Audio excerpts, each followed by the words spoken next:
Friends, side joints స్ట్రైట్గా రావట్లేదు, plus గుర్తు అస్సలు రావట్లేదు. అలాగే సైడ్ జాయింట్ని స్టిచ్ చేసేటప్పుడు బ్యాక్ పార్ట్కి ఫ్రంట్ పార్ట్ సమానంగా రావట్లేదు అని అడుగుతున్నారు కదా. షోల్డర్స్ని యాడ్ చేసుకొని మెడ పీస్ని కూడా స్టిచ్ వేసుకున్న తర్వాత లోతు తీసిన సైడ్ హ్యాండ్స్ పార్ట్ని ఇలా ప్లేస్ చేసుకొని రెండు వైపులా కరెక్ట్గా షోల్డర్ దగ్గర మిడిల్ పాయింట్ నుంచి చివరి వరకు, అలాగే షోల్డర్ దగ్గర మిడిల్ పాయింట్ నుంచి సెకండ్ సైడ్ చివరి వరకు 1/2 ఇంచ్ ఖర్చును తీసుకుని సైడ్ హ్యాండ్స్ పార్ట్కి రెండు టక్స్ పాయింట్స్ కరెక్ట్గా మ్యాచ్ అయ్యేలా స్టిచ్ వేసుకోవాలి. అప్పుడే సైడ్ జాయింట్ స్ట్రైట్గా వస్తుంది, ప్లస్ గుర్తు పర్ఫెక్ట్గా వస్తుంది. ఇలా రెండు హ్యాండ్స్ని యాడ్ చేసుకున్న తర్వాత సైడ్ జాయింట్ని స్టిచ్ చేయడానికి హ్యాండ్ లూజ్ దగ్గర ఇలా కరెక్ట్గా మార్కింగ్ వేసుకోవాలి. నడుం లూజ్లో 4వ భాగం తీసుకుంటాం. బ్యాక్ సైడ్ ఫోల్డింగ్ మీద ఒక భాగం మార్క్ చేసుకుంటాం. ఫ్రంట్ పార్ట్ హుక్స్ బెల్ట్కి కాజా బెల్ట్ కూడా మార్క్ చేసుకుంటాం కదా.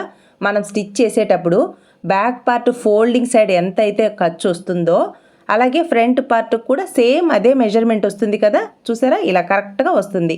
బ్యాక్ పార్ట్కి నడుం లూజ్ మార్కింగ్ ఎక్కడికైతే వస్తుందో ఫ్రంట్ పార్ట్లో హుక్స్ బెల్ట్కి కాజా బెల్ట్కి కూడా అదే మార్కింగ్ వస్తుంది కదా. నడుం లూజ్ 36 ఇంచెస్ అనుకుందాం. 4వ భాగం 9 ఇంచెస్. బ్యాక్ పార్ట్కి ఫోల్డింగ్ మీద 9 ఇంచెస్కి మార్క్ చేసుకుంటారు. అలాగే ఫ్రంట్ పార్ట్లో hooks belt side hooks belt దగ్గర నుంచి 9 ఇంచెస్కి, కాజా బెల్ట్ సైడ్ కాజా బెల్ట్ని వదిలేసి 9 ఇంచెస్కి మార్క్ చేసుకుంటారు. స్టిచ్ చేసేటప్పుడు బ్యాక్ పార్ట్ నడుం లూజ్ దగ్గరికి, అలాగే ఫ్రంట్ పార్ట్లో హుక్స్ బెల్ట్ అయితే హుక్స్ బెల్ట్, కాజా బెల్ట్ అయితే కాజా బెల్ట్ సైడ్. ఇప్పుడు ఈ రెండు మార్కింగ్స్ కరెక్ట్గా వస్తాయి. అక్కడ నుంచి హ్యాండ్ లూజ్ వరకు స్ట్రైట్గా లైన్ చూసారా, ఇలా రావాలి. కటింగ్లో ఇచ్చిన ఖర్చులు కరెక్ట్గా తీసుకుంటూ బ్లౌజ్ని స్టిచ్ చేసాము అంటే ఫిట్టింగ్ ఇంత నీట్గా వస్తుంది. బ్యాక్ పార్ట్కి ఫ్రంట్ పార్ట్కి చూసారా ఖర్చులు ఎంత స్ట్రైట్గా ఉన్నాయో. ఇక్కడ ఒకవేళ కొంచెం ఎక్కువ తక్కువలు వస్తే ఇలా ట్రిమ్ చేసుకోండి. ఇలా సైడ్ జాయింట్ని స్టిచ్ వేసుకున్నారు అంటే సైడ్ జాయింట్ స్ట్రైట్గా వస్తుంది, ప్లస్ గుర్తు పర్ఫెక్ట్గా వస్తుంది. ఇక్కడ ట్రిమ్ చేయాలి కాబట్టి చేస్తున్నాను, లేదంటే వదిలేయచ్చు. చూసారా ఎంత నీట్గా ఉందో. సైడ్ జాయింట్ సేమ్ ఇలాగే సెకండ్ సైడ్ కూడా సైడ్ జాయింట్ని అయితే స్టిచ్ వేశాను.